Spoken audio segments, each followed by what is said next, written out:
மதுரை சென்னையில வந்த judgement petition போட திமுக போட மகேஷ் பொய்யாமொழி. யார் நடிச்சது முதல் நைட் வந்து Mahesh Poyyamozhi.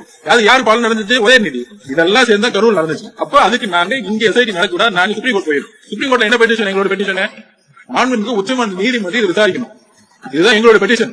Supreme court monitoring பண்ணும். இதுதான் எங்களோட பெட்டிஷன். இதை பாதிக்கப்பட்டவங்க 4 பேர் கேஸ் போட்டாங்க. திமுக பத்தி உங்களுக்கு எல்லாம் தெரியும். ஒருத்தனை நைட்டை எப்படி நைட்டுக்குள்ள தூக்கி எப்படி காசை கொடுத்து மிரட்டி எப்படி உட்கார வைக்கணும் தெரியும். 4 பெட்டிஷன்ல 4 பெட்டிஷன்காரங்களும் எங்களுக்கு சம்பந்தம் கிடையாது. நாங்க பெட்டிஷன் எங்க பெட்டிஷன் தான் உச்சநீதிமன்ற பூத்த வழக்கு எங்களுக்காக ஆர்வம் பண்ணாரு.